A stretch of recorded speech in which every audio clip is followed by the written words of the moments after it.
महानुभाव, आज का हमारा जो विषय है स्वाध्याय का वो है जीव।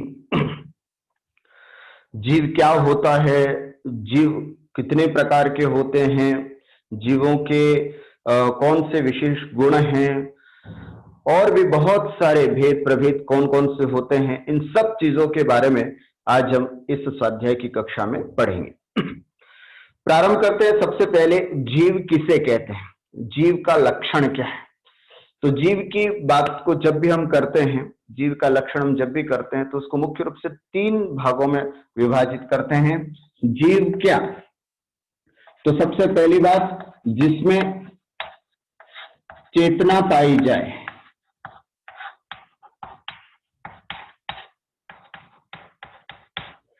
सबसे पहली बात, जिसमें चेतना पाई जाए उसे जीव कहते हैं। दूसरा जो जीव का लक्षण है वो हम समझें कि जो सुख दुख का अनुभव कर सकता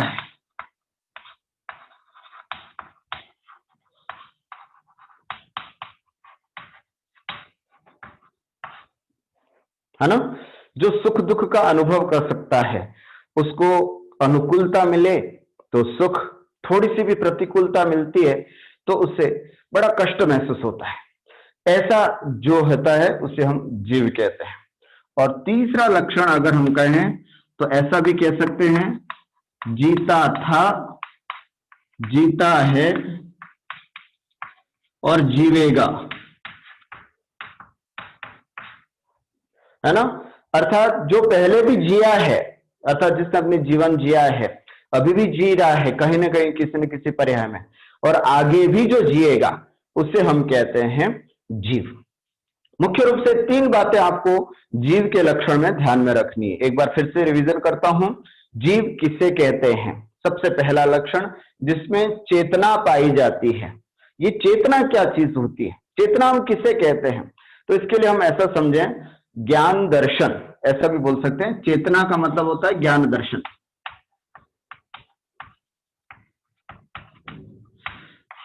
ये आत्मा का या जीव का गुण विशेष है ना। अर्थात जीव में चेतना पाई जाती है और चेतना केवल जीव में पाई जाती है। और चेतना का मतलब होता है ज्ञान और दर्शन। ज्ञान का मतलब होता है उसको किसी चीज का अनुभव होना, और उस अनुभव होने से पहले जो सामान्य आभास होता है उसको हम कहते हैं दर्शन। दर्शन का मतलब देखना नहीं है यहां पर, अन्यथा एक इंद्रिय जीवों में जहां देखने की प्रवृत्ति नहीं होती है वहां फिर ये लक्षण नहीं घटेगा। इसलिए जानना, अर्थात किसी भी चीज को एहसास करना, महसूस करना, जानना, है ना, अर्थात जानना, और उसके पहले जो सामान्य आभास होता है उसको कहते हैं दर्शन। जो भी जीव होगा उसमें ये 2 लक्षण तो पाए ही जाएंगे, जानना देखना, जानना और देखना, ज्ञान दर्शन, ज्ञान और दर्शन। ठीक है, इस ज्ञान दर्शन को ही हम चेतना कहते हैं। ऐसी चेतना जिसमें पाई जाए वो जीव है, एक बात। और सरलता से बच्चों की परिभाषा जैसे अगर हम समझें, बिल्कुल सामान्य पहले भाग के बच्चों को अगर समझाने की दृष्टि से देखें तो जिसमें सुख दुख, अर्थात जो सुख दुख अनुभव कर सकता है ना, जैसे प्लांट्स होते हैं सुख दुख का अनुभव करते हैं। एक चींटी होती है ना, आग होगी तो बचेगी और शक्कर होगी तो उस तरफ जाएगी, तो वो अनुभव कर रही है कुछ न कुछ। इसलिए जो सुख दुख का अनुभव कर सकता है उसे जीव कहते हैं। और तीसरी परिभाषा अगर इसकी हम देखें तो ये बता सकते हैं कि जो जीता था, पहले भी बहुत जिया है अनादिकाल से, अभी भी जी रहा है और आगे भी जिएगा। इसका मतलब जीव जो है वो कभी मरण को प्राप्त नहीं होता। आप कैसे कह सकते हैं कि साहब मरण को प्राप्त तो नहीं होता, अभी मैं इस पर्याय में हूं, अभी मर गया, फिर दूसरी पर्याय में चला गया तो मरण तो हुआ, तो फिर आप कैसे कह सकते हैं कि यह जीव कभी मरण को प्राप्त नहीं होता? लेकिन हमें यहां थोड़ा सा सूक्ष्मता से विचार करना है कि मरण क्या होता है, मरण किसे कहते हैं। अर्थात यह चैतन्य, यह जीव जो है, इस शरीर को छोड़ करके जाना, इसी का नाम हमने मरण कहा है। वस्तुतः न तो मरण जीव का होता है न पुद्गल का मरण होता है। मरण केवल इन दोनों के अलग हो जाने का नाम, अर्थात इस शरीर में जो आत्मा है वो आत्मा अब कहीं दूसरी जगह चलेगी। आत्मा कभी मरती नहीं है। तो कहीं एक स्थान से दूसरे स्थान आत्मा का गमन हो जाना, शरीर को छोड़ देना, इसी को ही हमने मरण कहा है। तो इसलिए यहां पर समझना कि जो जीता था, जो पहले भी बहुत अनादिकाल से जिया है, अभी अभी भी किसी न किसी पर्याय में जी रहा है और आगे भी जीवेगा, अर्थात और मतलब जब तक सृष्टि है या फिर अनादिकाल तक जिएगा, अनादिकाल तक जिया है और अभी भी जी रहा है, उसे हम जीव कहते हैं। एक सामान्य परिभाषा हुई, ठीक हुई। अब हम देखते हैं इस जीव के भेद कितने हैं, किस प्रकार से इस जीवों को हम विभाजित करते हैं, वो भी थोड़ा विषय यहां पर समझना होगा। तो सबसे पहले इस जीव के दो भेद हम करते हैं। कौन कौन सा? पहला मुक्त जीव और दूसरा संसारी जीव, है ना। मुक्त जीव और संसारी जीव, प्रायः इस संज्ञा से आप परिचित है, इस नाम से सभी परिचित होंगे, सुन भी रखा होगा। अब हम समझे मुक्त जीव किसे कहते हैं। मुक्त जीव इसे कहते हैं जो आठों कर्मों से रहित हो चुका है, ऐसे जीव को मुक्त जीव कहते हैं। 8 प्रकार के कर्म होते हैं, ज्ञानावरणीय, दर्शनावरणीय, वेदनीय, मोहनीय, आयु, नाम, गोत्र और अंतराय। इन 8 कर्मों से जो रहित हो चुके हैं उन्हें हम कहते हैं मुक्त जीव। अब ये वो जीव हैं जो सिद्धशिला में विराजमान है। आपको पता है, हमने जब नक्शा देखा था तो उसमें विस्तार से देखा था, समझा था। तो इनका जो मुक्त जीव है वो रहते कहाँ हैं? ऊपर सिद्धशिला है ना, और फिर ये 3 वात वाला है, उसमें तनुवात वाला यहाँ पर है, यहाँ पर सब सिद्ध विराजमान है। ऐसे सिद्धशिला पर भी नहीं, ये तो सिद्धशिला है, सिद्धशिला में नहीं बैठे हुए हैं, बल्कि सिद्धशिला में ऐसे, है ना, सर के बल, ऐसे जैसे ये है ना सर, ऐसे सर, जैसे आपने गुब्बारा देखा होगा जिसमें हाइड्रोजन गैस भरी जाती है और फिर उसको छत पर ऐसे डाल देते हैं बच्चे, तो छत पे ऐसे लटकता रहता है। बस ऐसे ही जब यह जीव समस्त कर्मों से रहित हो जाता है तो ये तनुवात वाला है, इससे आगे जीव जाता नहीं है। यहां तक सभी जीव आ जाते हैं और अपने लोक के अग्रभाग में बस विराजमान हो जाते हैं।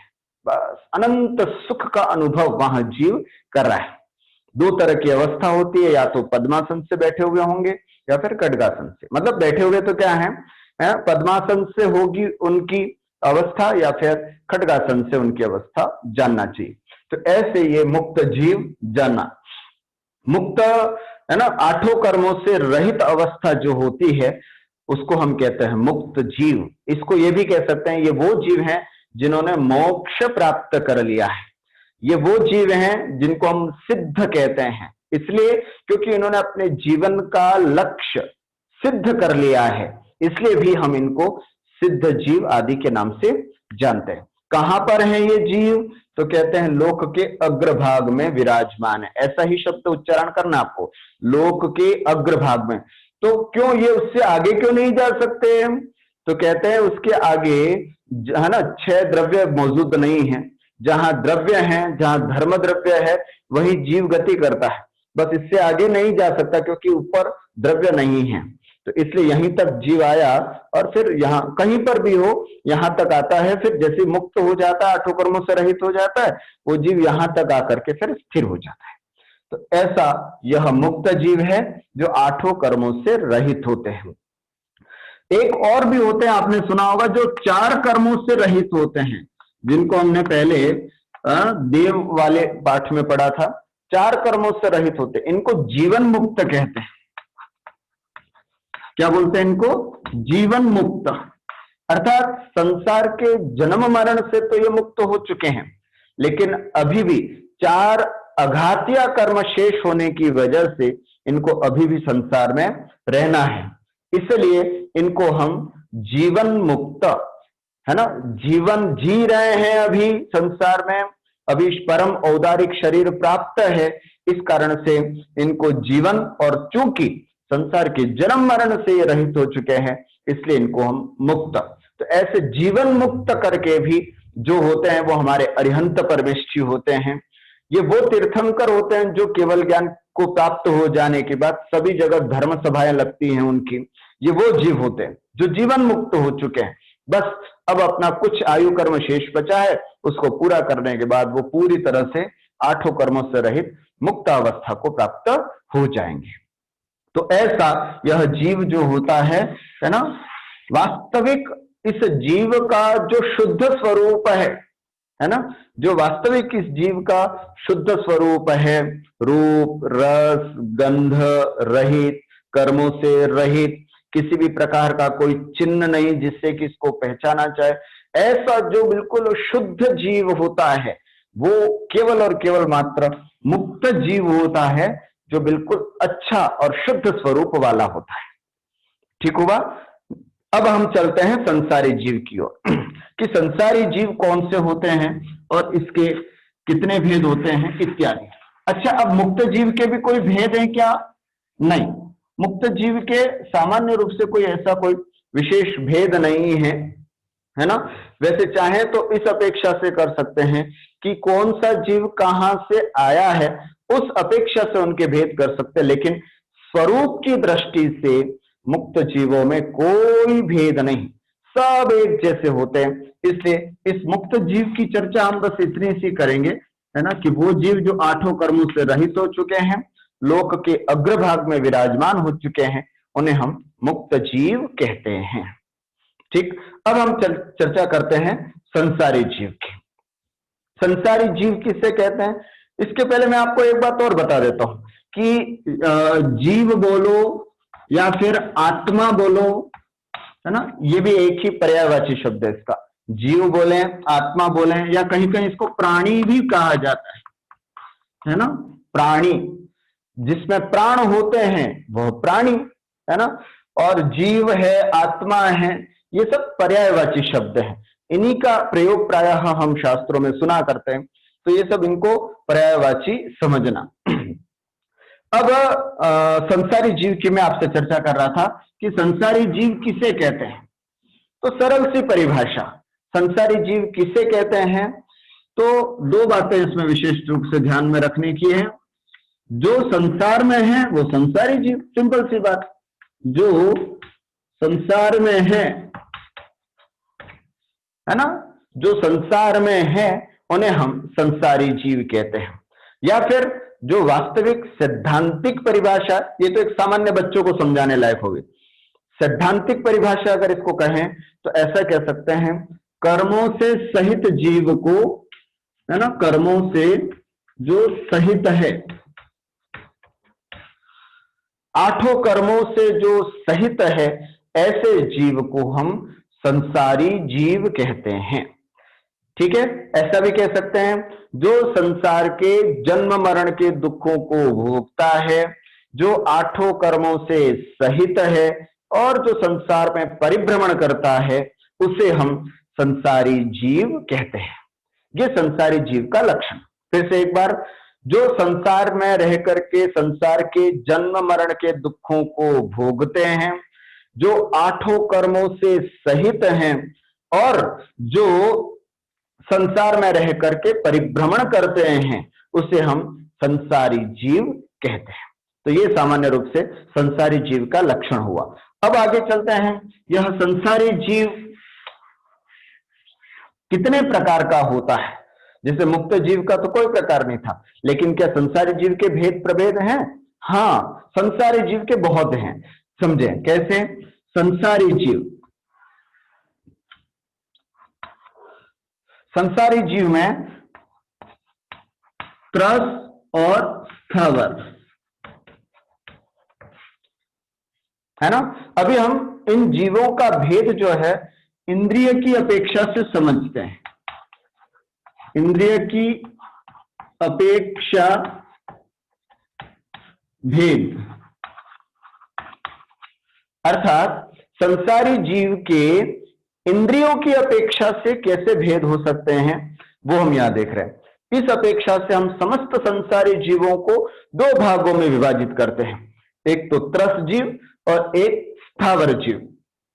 अब सबसे पहले ये मैं समझाऊं उसके पहले आपको ये समझ लेना है इंद्रिय की अपेक्षा से। तो इंद्रियां कितनी होती हैं? इंद्रियां 5 होती हैं। कौन कौन सी? स्पर्शन, रसना, घ्राण, चक्षु और कर्ण। ये 5 इंद्रियां होती हैं। क्या होती है स्पर्शन इंद्रिया?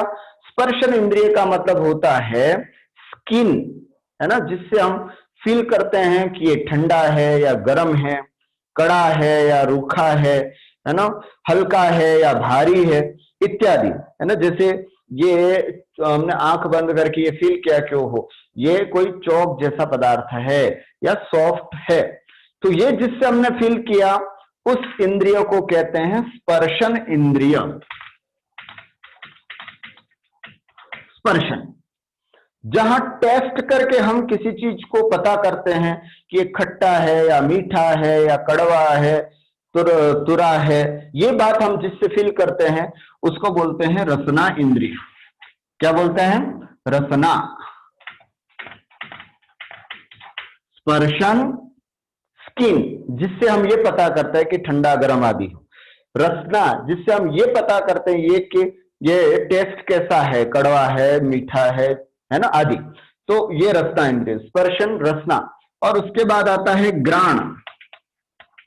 स्मेल करके हमें पता करते हैं कि ये सुगंध है, दुर्गंध है इत्यादि, है ना, तो उसको बोलते हैं हम घ्राण इंद्रिय। और उसके बाद आता है चक्षु इंद्रिय, है ना, देख करके, वो इंद्रिय जो देख करके वस्तु को ये बताती है कि ये काला, पीला, नीला, सफेद कैसा कलर है, वो इंद्रिय कहलाती है चक्षु इंद्रिय। और लास्ट में आती है कर्ण इंद्रिय। ये वो इंद्रिय होती है जो ये पता करती है कि कौन सा शब्द कहां से आ रहा है, इसका मधुर है या खराब स्वर है, मेरी आवाज आप तक पहुंच रही है, कौन सुन रहा है इसको, आपकी कर्ण इंद्रिय। ठीक है, एक बार यदि हम अपने फेस पर लगा करके देखें 5 इंद्रियों, तो ऐसा समझना कि ये स्पर्शन, ये इसलिए मैं कह रहा हूं कि ये पूरी स्किन समझना, इतना तो बता रहा हूं लेकिन स्किन पूरी समझना। स्पर्शन, है ना, फिर जिह्वा रसना, फिर घ्राण, फिर चक्षु और फिर कर्ण। ऐसे बिल्कुल 5 लाइन से समझना। स्पर्शन पूरी स्किन, रसना अंदर जीभ, घ्राण, चक्षु और कर्ण, ऐसे ये 5 इंद्रियां जानना चाहिए। अब यहां मैं आपको बता रहा था कि त्रस, है ना, तो त्रस क्या होता है, त्रस किसे कहते हैं, इंद्रियों के बारे में और भी बहुत सारी बातें जानने की हैं, एक अलग से पूरा पाठ होगा, किंतु हमें अभी यहां इतना ही समझना है कि इंद्रिय की अपेक्षा से संसारी जीव के मुख्य रूप से 2 भेद होते हैं, त्रस और स्थावर। चलिए, अब त्रस किसे कहते हैं? त्रस किसे कहते हैं? 2 परिभाषाएं मैं दूंगा आपको, जो भी आपको ठीक लगे उसको याद करना, है ना। पहली परिभाषा, त्रस नाम कर्म के उदय से प्राप्त होने वाली पर्याय। त्रस नाम कर्म के उदय से प्राप्त होने वाली पर्याय को त्रस कहते हैं। सिंपल सी परिभाषा है, अच्छी परिभाषा है। ये क्या 8 कर्म होते हैं, 8 कर्मों में एक नाम कर्म भी होता है, और वो नाम कर्म के 93 भेद हैं, उसमें से एक भेद है त्रस। त्रस नाम कर्म, त्रस नाम कर्म से प्राप्त, त्रस नाम कर्म के उदय से प्राप्त होने वाली पर्याय को हम त्रस कहते हैं। थोड़ा सा ये कठिन हो सकता है जो पहली बार पढ़ रहे हैं उनके लिए, लेकिन और सरल भाषा में आपको बताऊं तो त्रस की डेफिनेशन एक दूसरी ये भी हो सकती है कि 2 इंद्रिय से लेकर के पंचेंद्रिय जीवों को त्रस कहते हैं। बिल्कुल सरल परिभाषा, 2 इंद्रिय से लेकर के पंचेंद्रिय जीवों को हम त्रस कहते हैं। समझ में आया? 2 इंद्रिय से लेकर के पंचेंद्रिय जीवों को हम त्रस कहते हैं। क्या मतलब? जैसे 2 इंद्रिय, अब इसके कितने भेद हैं ये भी देख लीजिएगा। इस त्रस के कितने भेद होते हैं ये हम समझ के फिर आगे चलते हैं। तरस के कितने भेद हुए? तो तरस के 4 भेद हो गए। कौन कौन से? 2 इंद्रिय, 3 इंद्रिय, 4 इंद्रिय और 5 इंद्रिय। तरस जीव के कितने भेद? तरस जीव के 4 भेद। कौन कौन से? 2 इंद्रिय। ये क्रम आपको याद रखना है। स्पर्शन, रसना, घ्राण, चक्षु और कर्ण। 2 इंद्रिय होंगी तो कौन कौन सी 2 इंद्रिय होंगी? तो कहते हैं स्पर्शन और रसना। जिस जीव में स्पर्शन और रसना 2 इंद्रिय पाई जाती हैं उसे हम 2 इंद्रिय जीव कहते हैं। और फिर 3 इंद्रिय किसे कहते हैं? जिसमें स्पर्शन, रसना और घ्राण ये 3 इंद्रिय पाई जाएं उसे हम 3 इंद्रिय जीव कहते हैं। और आगे चलते हैं 4 इंद्रिय, जिसमें स्पर्शन, रसना, घ्राण और चक्षु 4 इंद्रिय पाई जाती हैं। उन इंद्रियों को कहते हैं हम 4 इंद्रिय जीव। और 5 इंद्रिय, जिसमें स्पर्शन, रसना, घ्राण, चक्षु और कर्ण 5 इंद्रिय पाई जाएं उसे हम कहते हैं पंचेंद्रिय जीव। कितनी सरल परिभाषा, कुछ भी ज्यादा दिमाग लगाने की आवश्यकता नहीं है ना। इतनी सरल बातें हैं और इतनी सरल तरीका से इसमें अपन समझ रहे हैं। 2 इंद्रिय, स्पर्शन और रसना। फिर से समझे, 2 इंद्रिय जीव किसे कहते हैं?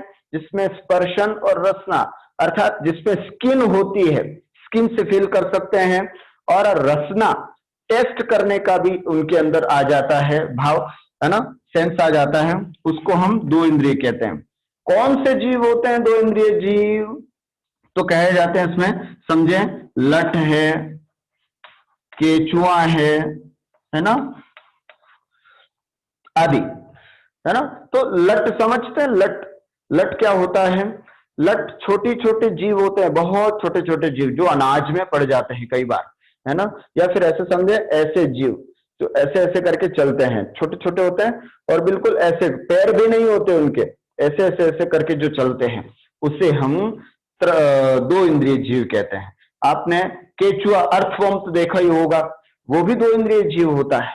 सिर्फ उसके स्किन और टेस्ट, बस 2 ही चीज होती है। न तो उसके नाक होता है, न कान होता है ना, और न आंखें होती हैं, कुछ भी नहीं होता।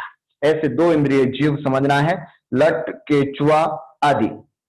3 इंद्रिय जीव में कौन से होते हैं? 3 इंद्रिय जीव में खटमल, जूं, बिच्छू, ये। इसमें स्पर्शन, रसना और घ्राण तीनों इंद्रिय पाई जाती हैं, इस कारण से इनको 3 इंद्रिय जीव कहते हैं। क्या डिफरेंस आया है 2 इंद्रिय से तीसरे इंद्रिय में? तो कहते हैं 2 इंद्रिय था वो ऐसे रैंक करके चलता था, छोटा सा होता है किंतु ऐसे रैंक करके चलता है। लेकिन जो 3 इंद्रिय जीव होता है उसके पैर आ जाते हैं, है ना, हल्के से पैर आ जाते हैं और फिर पैर से वो उड़ने लग जाता है। चींटी है, चींटी नहीं लिखा मैंने इसमें, चींटी, ऐसे चींटी आदि जो जीव हैं वो सब 3 इंद्रिय समझना है। अर्थात जो चलता जमीन पे है लेकिन छोटे छोटे पैर आ जाते हैं, है ना, उसे हम 3 इंद्रिय जीव कहते हैं सामान्य रूप से। 4 इंद्रिय जीव कौन सा होता है? तो जिसमें स्पर्शन, रसना, घ्राण और चक्षु, आंखें भी आ जाती हैं। ध्यान रखना, चींटी में आंखें नहीं होती हैं। चींटी केवल सेंस करके ही, अनुभव करके ही शक्कर को ढूंढ लेती है।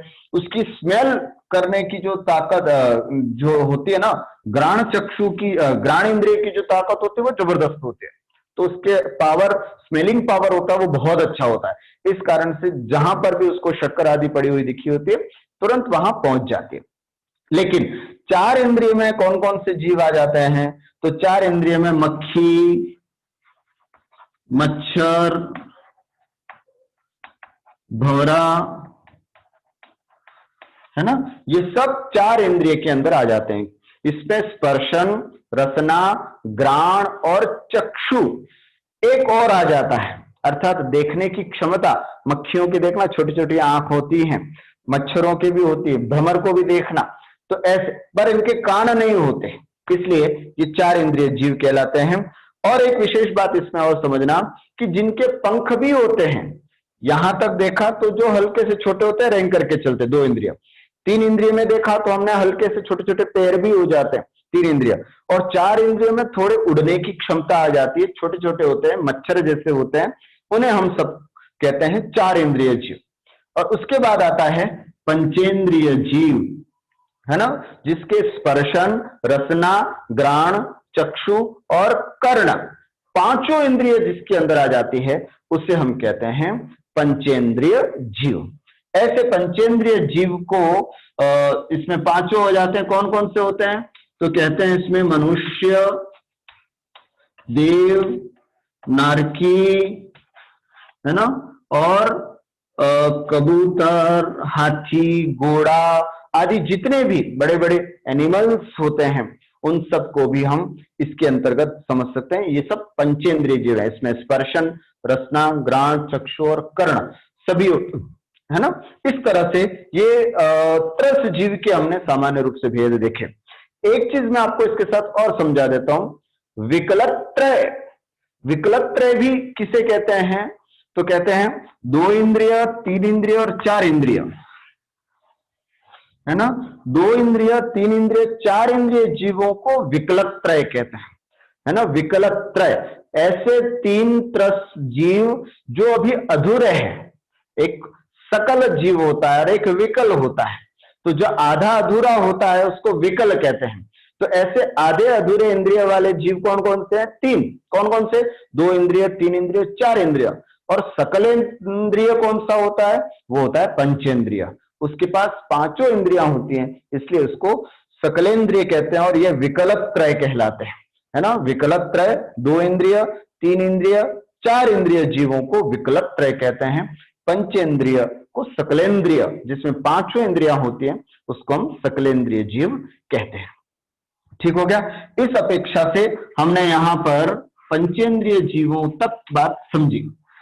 अब थोड़ा सा मैं वापस आऊंगा पंचेंद्रिय के लिए, उससे पहले थोड़ा स्थावर जीवों को समझते हैं, है ना। फिर इसके बाद यहां से और भी कई बातें हैं जो हमको समझनी है, पर उसके पहले हम स्थावर जीवों को समझते हैं। तो आइए स्थावर जीवों को देखते हैं। स्थावर जीव किसे कहते हैं, है ना। तो स्थावर जीव की परिभाषा यहां पर वही पहले की जैसे, यहां पर भी हम 2 तरह से समझ सकते हैं इसकी डेफिनेशन। इसको इधर ही ले लेता हूं मैं। स्थावर जीव,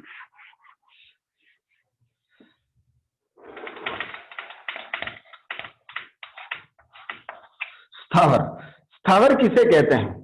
तो 2 तरह से इंद्रियों की अपेक्षा से इसकी डेफिनेशन लेते हैं। तो ऐसे कह सकते हैं, एक इंद्रिय,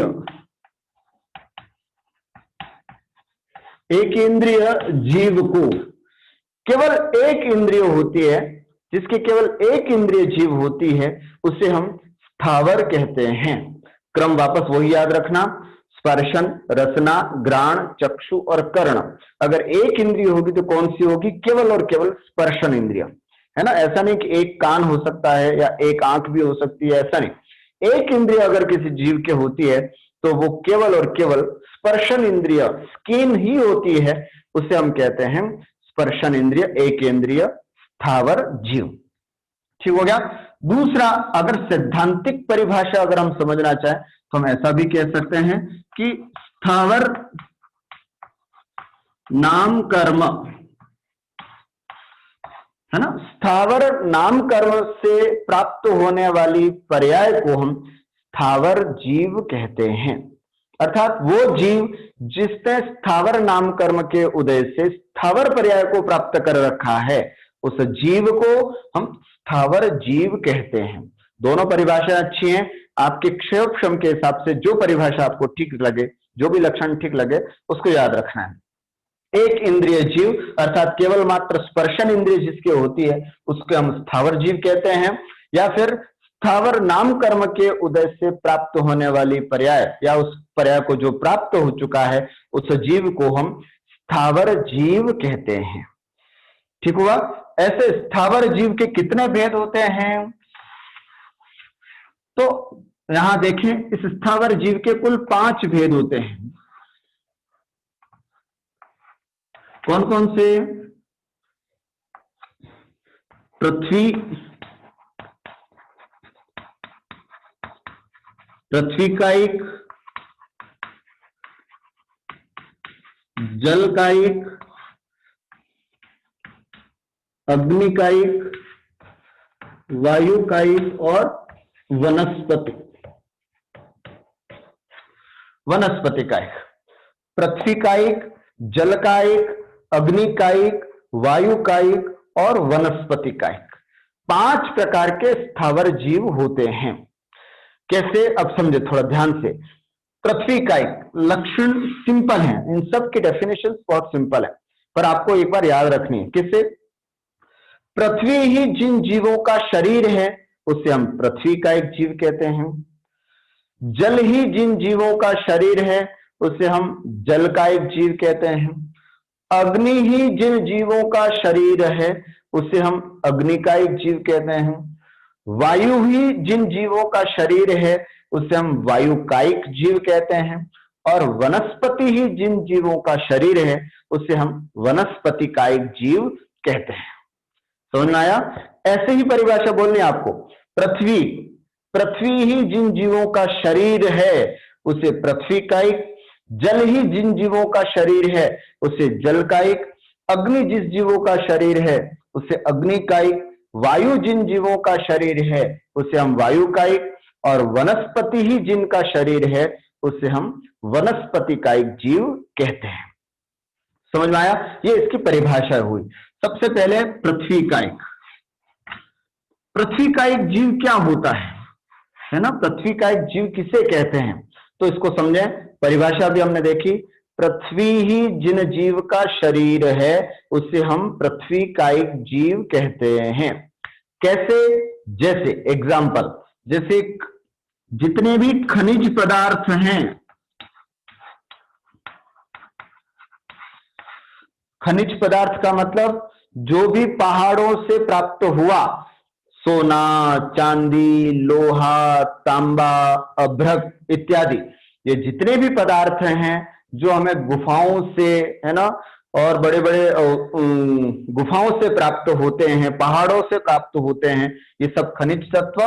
तो ये सब जब तक पहाड़ों में हैं तब तक इसको हम पृथ्वी कायिक जीव कहते हैं।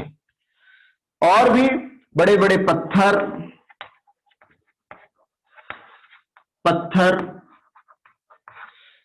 है ना, या बहुत बड़ी बड़ी बालू, है ना, बालू समझे या रेत समझे, मिट्टी समझे, ज्यादा अच्छा रहेगा, मिट्टी, है ना, ये सब पृथ्वी कायिक है। और दूसरा जमीन, है ना, जो जमीन लगी हुई है वो भी पृथ्वी कायिक जीव है। क्या मतलब? इसमें ये जीव के उत्पत्ति का कारण है ना, इसलिए इसमें पृथ्वी कायिक जीव आकर के रहता है, इसलिए इसको हम कहते हैं पृथ्वी कायिक जीव। एक चीज प्रसंगवश मैं आपको यहां और बता देता हूं कि इन स्थावरों को तो समझ ही रहे हम, इस बीच में एक चीज और है जो थोड़ा सा समझने लायक है। ये जितने भी 5 स्थावर हैं इन सब के भी 4 भेद और होते हैं। फॉर एग्जाम्पल, पहला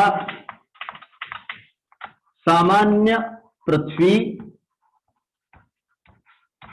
दूसरा पृथ्वी जीव,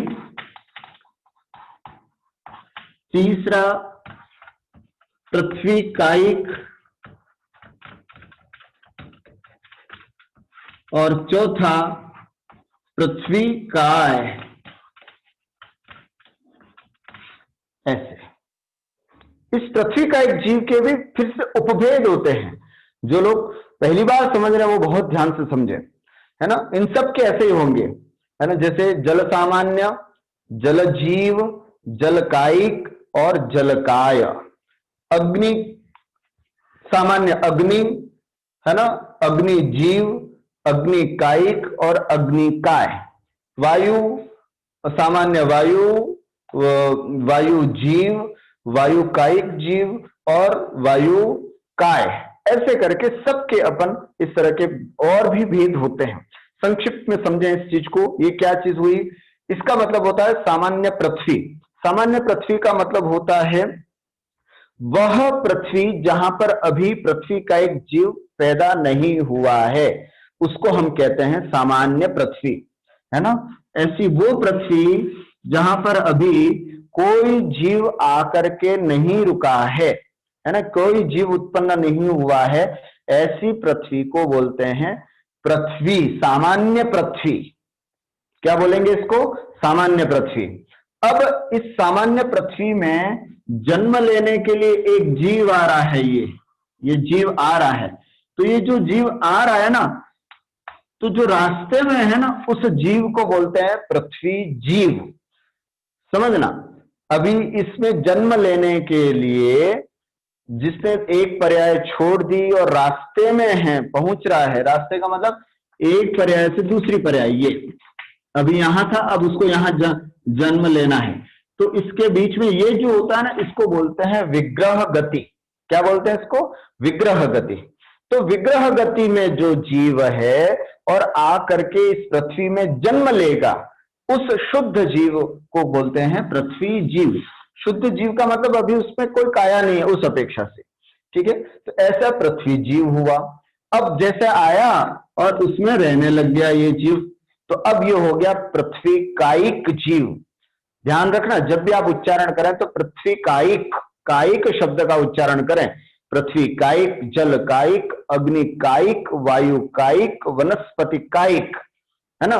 पृथ्वी काय, जल काय, अग्नि काय, वायु काय, गलत। कई बार ऐसे जल्दीबाजी में बच्चे ऐसे याद कर लेते हैं 5 प्रकार के स्वर, पृथ्वी काय, जल काय, अग्नि काय, नहीं, काय तो अलग चीज हो जाएगी। अब ऐसे जीव में, ऐसे पृथ्वी है ना, पृथ्वी में आने के बाद जो जीव रहने लग गया, अब पृथ्वी, वो पृथ्वी जीव जो काया सहित है, उसको बोलते हैं पृथ्वी कायिक जीव। और जब जीव यहां से चला गया, है ना, मान लीजिए यहां पर किसी ने बुलडोजर फिरा दिया या उसको खदान से निकाल दिया, है ना, निकाल दिया, उसको कूट पीट करके शिल्पी अपने यहां ले आया। अब उस शिल्पी के यहां पर रखा हुआ पत्थर, जिसमें अब वो जीव नहीं है, उसको, पत्थर को बोलेंगे हम पृथ्वी काय, उसको बोलेंगे पृथ्वी काय। एक बार फिर से समझे क्या? सामान्य पृथ्वी, अभी वो खदान में रखा हुआ पत्थर जिसमें अभी जीव आया नहीं है, जन्म लेगा, उसको हम कहते हैं पृथ्वी, है ना, सामान्य पृथ्वी। और जो विग्रह गति में आ रहा है जीव, अभी इसमें जन्म लेगा, इसको हम कहते हैं पृथ्वी जीव। अब आकर के उसने उस पृथ्वी में, उस खदान में रहने वाले पत्थर में जन्म ले लिया, उसको कहते हैं हम पृथ्वी कायिक जीव। और उसके बाद जब शिल्पी आया, उस खदान से पत्थर निकाला और उसको ठोक पीट करके, जब पत्थर ठोका जाता है तो उसमें जीव अचेतन हो जाता है, उससे रहित हो जाता है, अथवा खदान से निकाल लिया हो तो वो अचेतन हो जाता है। तो वो ऐसा जिसमें से पृथ्वी का एक जीव चला गया, है ना, पृथ्वी जीव चला गया, अब केवल मात्र काय बची है, इसको बोलते हैं पृथ्वी काय, सिर्फ काय, पृथ्वी काय, जिसमें अचेतन है। तो 2 इसमें चेतन हो गए, कौन से? सामान्य पृथ्वी जीव और पृथ्वी कायिक, ये 2 तो जीव हैं, और सामान्य पृथ्वी और पृथ्वी काय ये अचेतन है ना, अजीव हैं, ऐसा समझ सकते हैं, ठीक है। ऐसा कैसे? सबके साथ लगा लीजिएगा। जल कायिक, है ना, H2 प्लस 2H, क्या बोलते हैं, हाइड्रोजन और ऑक्सीजन दोनों से मिलकर के जल बनता है ना। तो 2H2, H2O2 is equal to 2H2O, ऐसा बोलते हैं ना, 2 जल की बूंद बनी। तो कहते हैं कि जल, हाइड्रोजन और ऑक्सीजन दोनों को मिलने से जो बना सामान्य जल, उसको बोलेंगे हम सामान्य जल। अब उस जल में उत्पन्न होने के लिए, उस जल को अपनी काया बनाने के लिए जो जीव विग्रह गति से आ रहा है, विग्रह गति में उसको बोलेंगे जल जीव। और जैसे ही वो जल जीव आकर के उस काया को उसने ग्रहण कर लिया, उस पानी की बूंद को उसने स्वीकार कर लिया, ये बन गया जल कायिक जीव। और जैसे ही आपने उस जल को उबाल लिया, है ना, उबाल लिया, गर्म कर लिया, तो अब उसमें जीव नहीं है, अब वो बन जाएगा जलकाय, जलकायिक नहीं, जलकाय जीव। ऐसे कैसे? सबके साथ लगा सकते हैं अपन, अग्नि, वायु, वनस्पति, सबके साथ। तो ऐसे इन सबको जानना है। तो मैं आपको बीच में बता कर रहा था कि सामान्य पृथ्वी, पृथ्वी जीव, पृथ्वी कायिक और पृथ्वी काय, इस तरह से भी इसके और विस्तार से भेद हो जाते हैं। अब पृथ्वी का एक अग्नि, ये अपन ने देखा। अब इसी तरह से जल का एक जीव किसे कहते हैं? तो जल का एक जीव कहते हैं, जल ही जिन जीवों का शरीर है उसे हम जलकायिक जीव कहते हैं। जल ही जिन जीवों का शरीर है उसे जलकायिक जीव कहते हैं। कौन से? जैसे हम सब जानते हैं, जैसे पानी है ना, जैसे ओला, जैसे बर्फ है ना, ये सब जल का एक जीव वाले होते हैं। उसके बाद होता है अग्नि। अग्नि ही जिन जीव का शरीर हो उसे हम अग्निकायिक जीव कहते हैं। अग्नि ही जिन जीवों का शरीर है उसे हम अग्निकायिक जीव कहते हैं। जैसे जैसे आग, चिंगारी है ना, और भी जितने भी आग की, दिया सलाई जलाते ही जो आग जलती है, दीपक की लो, ऐसा समझ सकते हैं अपन, लो, मशाल में लगने वाली आग, वो सब आग कौन सा होता है? उसको बोलते हैं अग्निकायिक जीव। आग भी हमारे यहाँ पर एक जीव माना गया है। उसी प्रकार वायु, वायु का एक जीव में कौन से होते हैं? तो बताते हैं, वायु ही जिन जीवों का शरीर है उसे हम वायुकायिक जीव कहते हैं।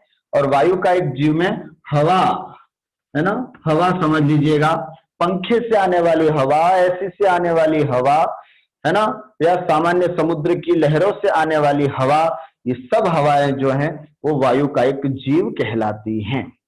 इस तरह से हमने पृथ्वीकायिक, जलकायिक, अग्निकायिक और वायुकायिक 4 स्थावरों के बारे में एक सामान्य परिचय प्राप्त किया। वनस्पति कायिक के बारे में थोड़ा और विस्तार से हमको समझना है। ठीक हो गया? पृथ्वीकायिक, जलकायिक, अग्निकायिक और वायुकायिक, ये 4 स्थावरों के बारे में हमने देखा। अब थोड़ा सा वनस्पति कायिक जीवों को विस्तार से समझते हैं।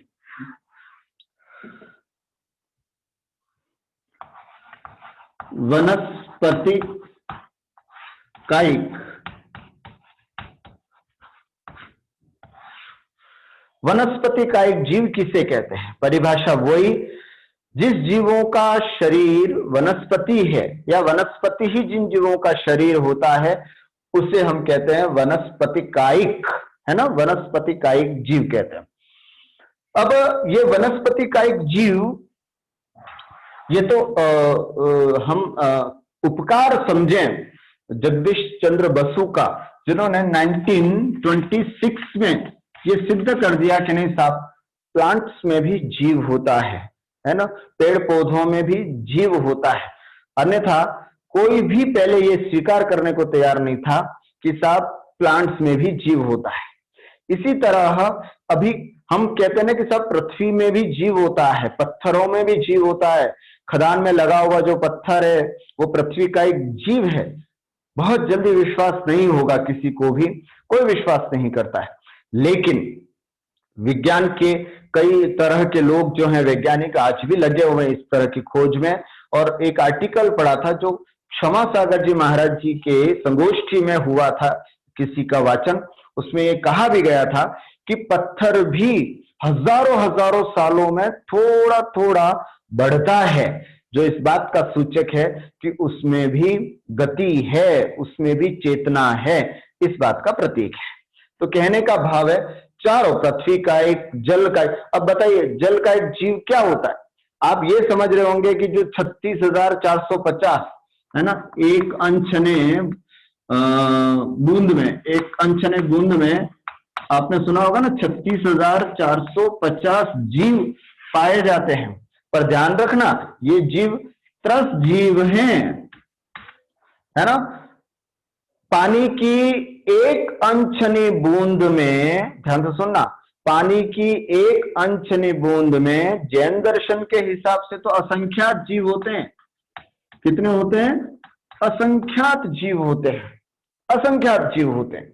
लेकिन विज्ञान ने भी अपने सूक्ष्म यंत्रों से देख करके ये पता कर लिया कि पानी की एक अनछनी बूंद में भी 36,450 जीव, वो बहुत पहले समय में।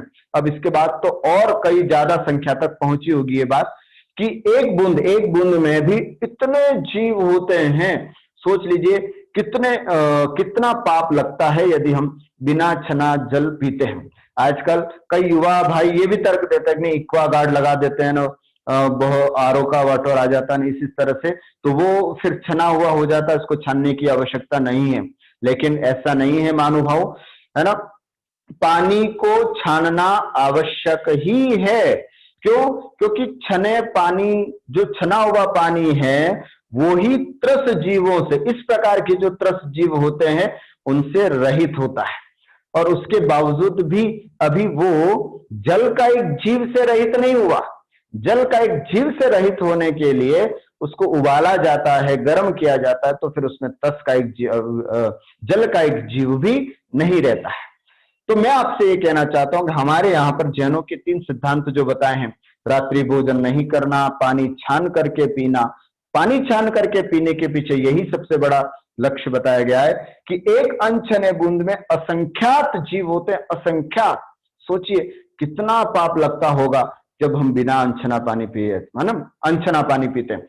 और छान करके पीना, छानने के लिए करना क्या होता है, एक ना अपने घर पर सुबह सुबह पानी छान करके रख लो, है ना। और उसमें अगर इसकी पानी की भी मर्यादा बताई गई है कि अगर पानी हम छान लेते हैं तो पानी की मर्यादा जो होती है वो 48 मिनट तक हो जाती है। अगर हमने पानी को छान लिया एक मोटे दोहरे छन्ने से, ऐसा नहीं कि बिल्कुल आर पार दिखे, छन्ना कैसा होना चाहिए जिसमें सूर्य की किरण भी आर पार ना हो सके, ऐसे छन्ने जिसको हम ऐसे सूर्य के सामने देखे तो सूर्य भी नहीं दिख पाए, ऐसा अच्छा मोटा पानी, ऐसा छन्ना हो, उससे हम पानी छाने तो लगभग 48 मिनट तक यह रह सकता है। अगर उसमें थोड़ा सा हम वो डाल देते हैं, क्या बोलते हैं, जैसे काली मिर्च हुआ, है ना, सौंठ, इलायची इत्यादि जो है, इनका एक बूरा करके पीस करके और इतना डालें कि हल्का सा उसका स्वाद भी चेंज हो जाए। इतना नहीं, कई लोग तो एक आध लौंग डाल देते हैं, 1-2 लौंग, इससे कुछ नहीं होता। इतना डालें उसका पीस बना करके कि उसका हल्का सा स्वाद भी चेंज हो जाए, तो फिर उस जल की मर्यादा जो है वो बढ़ करके 6 घंटे हो जाती है। और आगे चलते हैं, 12 घंटे उसकी मर्यादा करनी है तो क्या करें, तो उस पानी को हल्का सा बॉईल कर दें, है ना। हल्का सा बॉईल हो जाता है तो उस पानी की मर्यादा जो होती है वो 12 घंटे हो जाती है। तब तक 12 घंटे तक वो बिल्कुल प्रासूक है, उस पानी को आप आराम से पी सकते हैं। और आपको और अच्छा तरीका बताता हूं, तो वो होता है 24 घंटे। 24 घंटे क्या मतलब, अर्थात पानी को यदि आप उबाल देते हैं, है ना, पानी को अगर उबाल देते हैं, ये हल्का सा बॉईल किया था, ये पूरी तरह से बॉईल कर देते हैं, उसमें उबाले भी आ जाते हैं, उबाल देते हैं, तो ऐसे उस पानी की मर्यादा जो है वो 24 घंटे हो जाती है। 24 घंटे तक वह पानी कुछ नहीं होता है। हमें ध्यान है, हमारे घर पर हमारी माँ ऐसा ही किया करती है, अर्थात शाम को 6 या 7 बजे के आसपास, 6 या 7 बजे के आसपास खूब अच्छे से चरी में पानी गर्म कर लिया, खूब अच्छे से उबाल करके रख लिया, और शाम को रात भर में वो ठीक हो जाता था, सुबह सुबह पीने लायक हो जाता था पूरा घर ऐसा। अब वो 24 घंटे तक चलेगा, दूसरे दिन शाम को 6 बजे तक उसकी मर्यादा हो गई, आराम से शुद्ध पानी, एक भी जीव उसमें नहीं है ना, जल काय भी नहीं है ना, कहा जल काय है, केवल जल का एक जीव भी नहीं है, केवल जल काय है, ऐसा वह पानी 24 घंटे तक हमारे लिए हो सकता है ना। अभी भी हमें कोशिश करनी है अपने घरों में यही करें कि पानी छानने की अगर रोज समस्या होती है तो एटलीस्ट पीने का पानी जो है वो कम से कम आप लोग, है ना, ऐसे उबाल करके पिए। वैसे बहुत अच्छा होगा कि आपके घर में सब जगह, है ना, छन्ने वाली छोटी छोटी सी वो थैलियां आती हैं, वो लगाया करें, जो भी जाए वो उसको लगाए और फिर स्नान करें, और जैसे ही स्नान कर लिया उसको खोल करके उसको टांग दें। ऐसा नहीं कि वो टंगी की टंगी रह जाए और फिर उसमें पूरा उसका चेहरा ही चेंज हो जाए, वो लाल बन जाए, है ना, उसमें इतनी गंदगी लग जाए, ऐसा नहीं। रोज के रोज हमारे अपने घर पे हमने यही कर रखा, हमारे सब बाथरूम्स में हमने एक छोटे छोटे सब थैलियां जो आती हैं अच्छी वाली, है ना, जबलपुर से स्पेशल जिसको मंगाई गई है हमने, है ना, बहुत अच्छी वाला छन्ना होता है मोटे कपड़े का, उसको उसमें लगा दिया तो 2 मिनट लगेगा बस उसको लगा करके, फिर आपने स्नान के लिए पानी में बाल्टी में पानी ले लिया, फिर स्नान कर लिया, 2 मिनट, ये छने पानी से हो गया ऐसा। और जैसे ही आपका स्नान हो जाए उसको फिर टांग दो। तो ये एक तरीका है जिससे हम अपने जल कायिक जीवों की विराधना से बच सकते हैं। पृथ्वी कायिक जीवों की विराधना से कैसे बचना है, तो ये तरीका है इसका कि कभी भी व्यर्थ में कहीं किसी जमीन को खोदना नहीं चाहिए, है ना, व्यर्थ में कभी भी किसी जमीन को बैठ करके खोदना नहीं चाहिए। कई लोगों को देखा है गार्डन में बैठे हैं या कहीं जाकर के बैठे हैं ना, तो बैठे बैठे बैठे कुरेदते रहते हैं पृथ्वी को, है ना, तो वो आदत भी बहुत गलत है। इससे पृथ्वी का एक जीव की विराधना होती है। बड़ी बड़ी खदानों को अनावश्यक लोग खोदते रहते हैं, घर की नींव के लिए भी खोदते हैं। खैर उसके लिए तो प्रायश्चित करना होता है, अंतिम हम हवन आदि करके उसका प्रायश्चित कर देते हैं, लेकिन वो सब भी पृथ्वी का एक जीवों की विराधना होती है। उसी प्रकार अग्नि का एक जीवों की विराधना, अग्नि का एक जीवों की विराधना क्या करते हैं हम, व्यर्थ में आग जला लेते हैं, व्यर्थ में हमने गैस जला दिया, है ना, जहां आवश्यक नहीं हो ऐसे खुली लाइट पंखा चालू करके रख दिया, ट्यूबलाइट चल रही हैं, अब जैसे दीपावली आएगी बहुत सारी लाइटिंग्स लोग व्यर्थ में करेंगे, तो ये सब अग्नि का एक जीवों की विराधना उसमें होती है। उसी तरह वायु का एक जीव खुला पंखा छोड़ दिया है, हवा चल रही तो चल रही है, ऐसी चल रही तो चल रही, कूलर चल रहा है तो चल रहा है, ऐसा जो जिसको हम व्यर्थ में करते हैं, देखो उपयोगी हो तो अच्छी बात है, लेकिन इसको हम व्यर्थ में करते हैं तो ये बहुत बड़ा पाप का अर्जन होता है। ये सब जीवों की विराधना से हमको बचना है, हमें विवेक रखना है कि ये सब जीवों की विराधना न हो। तो इसलिए पृथ्वी का एक, जल का एक, अग्नि का एक, वायु का एक, है ना, वनस्पति का एक के बारे में अपन और आगे समझते हैं। इन सब चीजों से हम बचेंगे तो निश्चित रूप से हमारे इस स्वाध्याय का परिणाम भी हमको प्राप्त होगा। जितना हो सके उतने जीवों को मारने से बचना है ना, ऐसा नहीं कर ये तो स्थावर है, ये तो एक ही इंद्रिय जीव है, इसमें क्या कर सकते हैं, नहीं। यद्यपि हमारे एक इंद्रिय जीवों के विराधना का त्याग नहीं है, लेकिन व्यर्थ में भी हम क्यों करें, ये भाव हमको जरूर होना चाहिए। अब वनस्पति का एक जीव, वनस्पति ही जिन जीवों का शरीर होता है उसे हम वनस्पति का एक जीव कहते हैं। वनस्पति का एक जीव के कितने भेद होते हैं, तो मूल में 2 भेद होते हैं इसके भी। कौन कौन से, प्रत्येक वनस्पति और साधारण वनस्पति।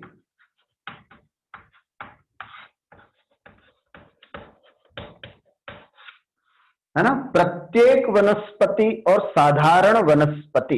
अब हम चर्चा कर रहे हैं उस वनस्पति की, पेड़ पौधों की, है ना, जो छोटे छोटे हमारे घर में साग सब्जी आती है, इन सब की बात हम कर रहे हैं। वनस्पति उसको बोलते हैं। वनस्पति का एक जीव क्या होते हैं, तो वनस्पति जिसका शरीर होता है उसको हम वनस्पति का एक जीव कहते हैं। इसके भी मूलतः 2 भेद हो गए, प्रत्येक वनस्पति और साधारण वनस्पति। प्रत्येक वनस्पति किसे कहते हैं, जिस वनस्पति का एक ही स्वामी हो, है ना, अर्थात ऐसे कह सकते हैं जिस शरीर का एक स्वामी,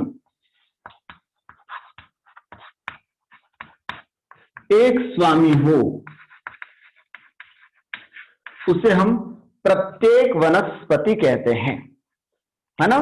जैसे बनाना, ये पूरा बनाना हो गया, इस बनाने का स्वामी एक जीव है, तो इसलिए प्रत्येक वनस्पति है। जैसे आम, मैंगो, अब ये मैंगो जो है, उस मैंगो जो आम है, उस आम में एक इंद्रिय जीव है, इसलिए उसको प्रत्येक वनस्पति कहते हैं। अभी और एक होता है साधारण वनस्पति, इसको हम बाद में समझेंगे। प्रत्येक वनस्पति के भी और 2 भेद कर लेते हैं। कौन कौन से, सप्रतिष्ठित और अप्रतिष्ठित।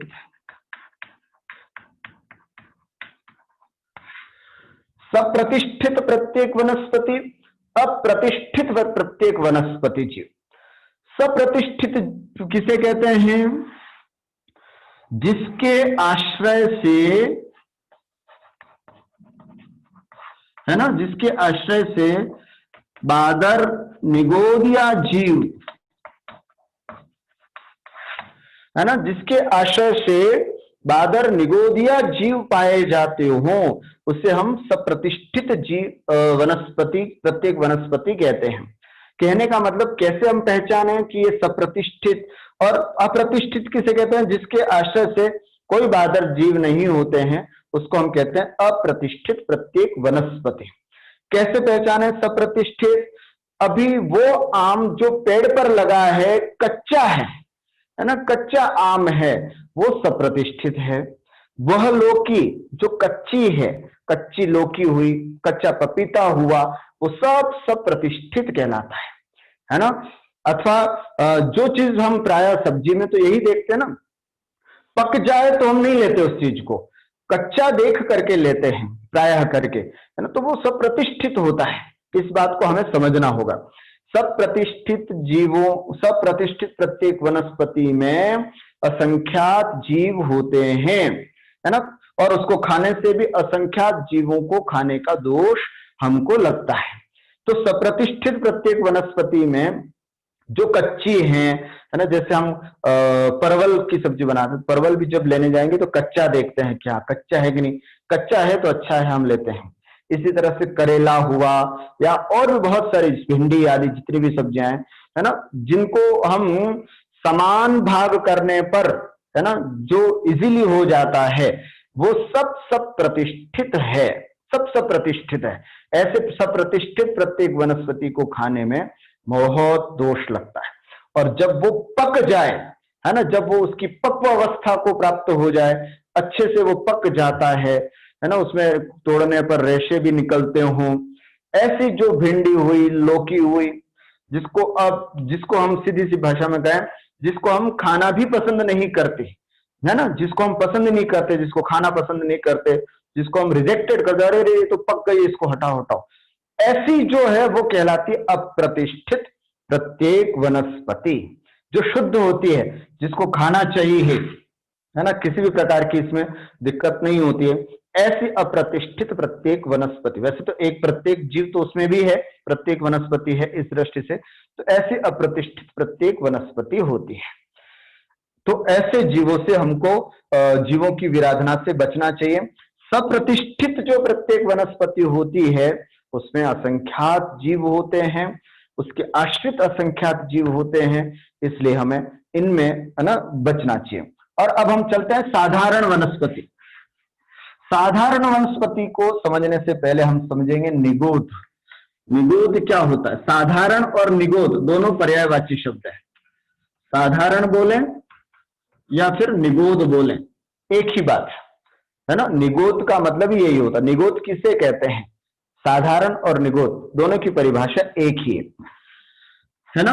मने नियत है, नियत, गो मने स्थान, और द मने ददाती, देता है। अर्थात वह शरीर जो अनंतानंत जीवों को रहने का स्थान देता है, उसे हम कहते हैं निगोद। ध्यान से देखना फिर से, निगोद वह शरीर, है ना, वह शरीर साधारण, है ना, वो शरीर होता है, ये साधारण शरीर है, जो अनंतानंत जीवों को रहने का स्थान देता है, उसे हम कहते हैं निगोद। समझ में आई? ऐसे निगोद, उसको हम साधारण भी कह सकते हैं और निगोद भी कहते हैं। अब है ना, क्या परिभाषा हुई? वो निगोद अथवा निगोद उसे कहते हैं जो अनंतानंत निगोदिया जीवों को रहने का स्थान देता है। जैसे फॉर एग्जांपल ये हुआ आपका शरीर, अब इसमें ये हुआ, अब इसमें भी बहुत सारे निगोदिया जीव होंगे, फिर ये इसमें बहुत सारे निगोदिया जीव होंगे, ऐसे ऐसे ऐसे ऐसे, जहां पर बहुत सारे निगोदिया जीव पाए जाते हैं। और दूसरी बात, जिनका आहार और श्वासोच्छ्वास एक साथ होता है ना। ये जब आहार करेंगे, मान लीजिए यहां से आहार मिला, तो आहार भी सबको एक साथ हो रहा है। श्वास ले रहे हैं तो श्वास भी एक साथ ले रहे हैं सभी, है ना। मरण को प्राप्त होंगे तो भी सब एक साथ मरण को प्राप्त हो रहे हैं। अर्थात जहां एक शरीर के अनेक स्वामी हो, एक शरीर के अनेक स्वामी हो, उसे साधारण कहते हैं, उसे ही हम निगोद कहते हैं। और उस निगोद में रहने वाले जीवों को निगोदिया जीव कहते हैं। निगोदिया जीव, ऐसी अवस्था को प्राप्त जो निगोदिया जीव होते हैं वो बहुत, है ना, अनंतानंत जीव होते हैं। आखिर क्यों मना किया जाता है आलू खाने से, है ना, क्यों इतना नफरत किया जाता है जैन दर्शन में आलू खाने से, क्यों मना किया जाता है? कई हमारे युवा साथी यहाँ पर बैठे होंगे, मैं उनको थोड़ा सा संबोधित करना चाहता हूं कि आलू, फॉर एग्जाम्पल ये आलू है, इस आलू की एक नोक में भी, है ना, मान लीजिए आपने सुई से, एक सुई से थोड़ा सा भाग निकाला, उसमें भी अनंतानंत जीव, निगोदिया जीव होते हैं। देखिए, लौकी की सब्जी खाने में या भिंडी की सब्जी खाने में संख्यात जीवों का घात होता है, लेकिन यहां तो अनंतानंत जीवों का घात होता है।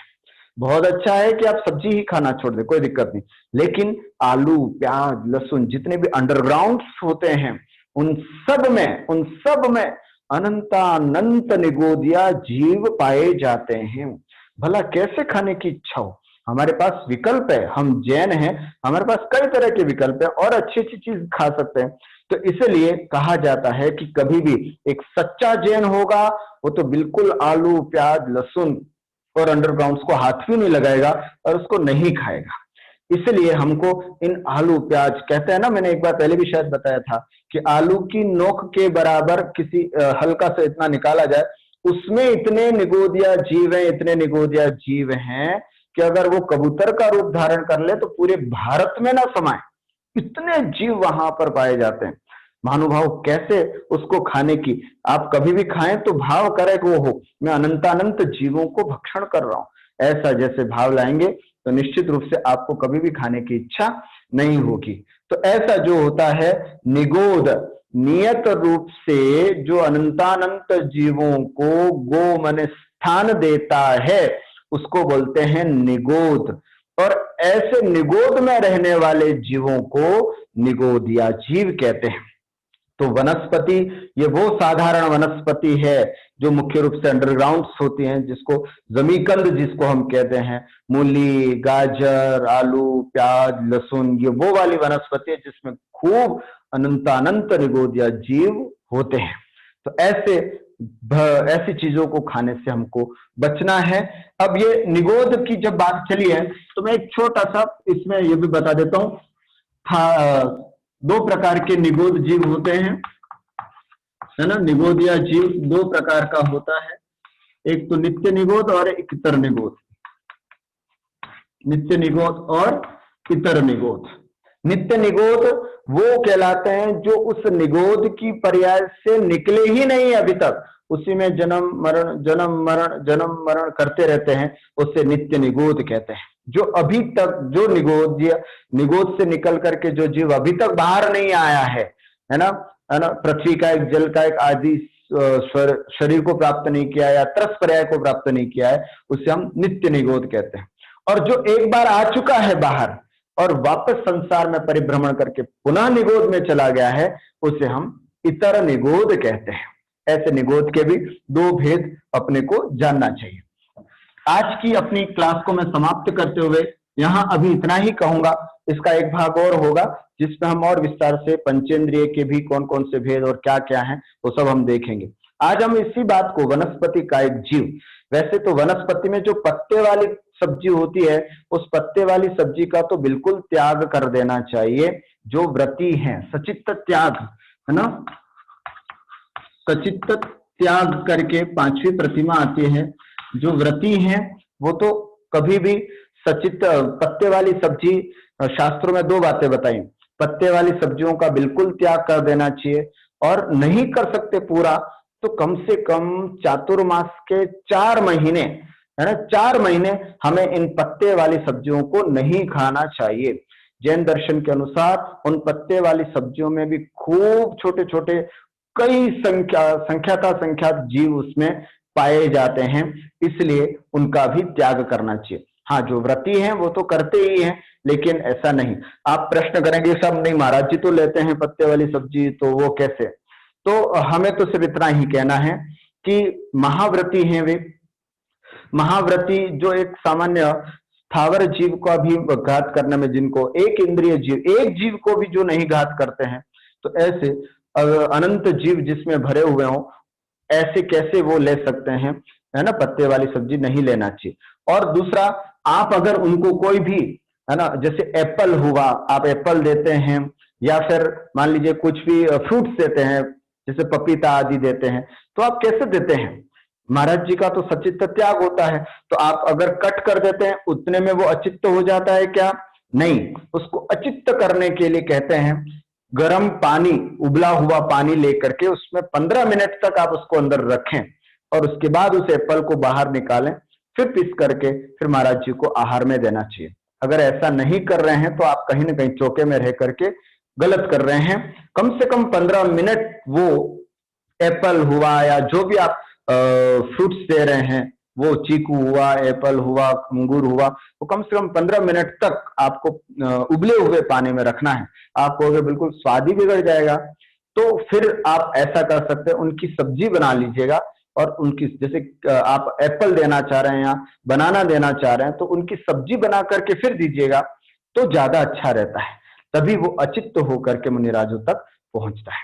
तो ये बातें हमें चौके में भी ध्यान देनी है कि अचित्त करके, वनस्पति का एक जीव है तो उसको कैसे अचित्त करके हम उनको मुनिराजों को दें। ये सब विवेक की आवश्यकता है। आज की पूरी कक्षा मुख्य रूप से किचन से रिलेटेड समझे, है ना, क्योंकि अभी वनस्पति का एक जीव में बहुत सारी बातें आएंगी, तो कितना हम विवेक रख सकते हैं। जितने कम पापों को करके हम अपनी उदरपूर्ति करें उतना अच्छा है, उतना हमारे लिए लाभदायक है। जितना कम पाप संचय करेंगे उतना अच्छा है। बाकी भोगोपभोग की कोई सीमा नहीं, हम कुछ भी खाएं, जिह्वा इंद्रिय तो हमेशा हमें इस बात के लिए तत्पर रखती है कि साहब ये लाओ वो लाओ, लेकिन हमें अपने जिह्वा पर कंट्रोल करके अपने आप को नियंत्रित करना है। आज इतनी बात कर करके, और आगे का जो विषय है वो हम अगली कक्षा में लेंगे। तब तक के लिए आप सबको जय जिनेंद्र।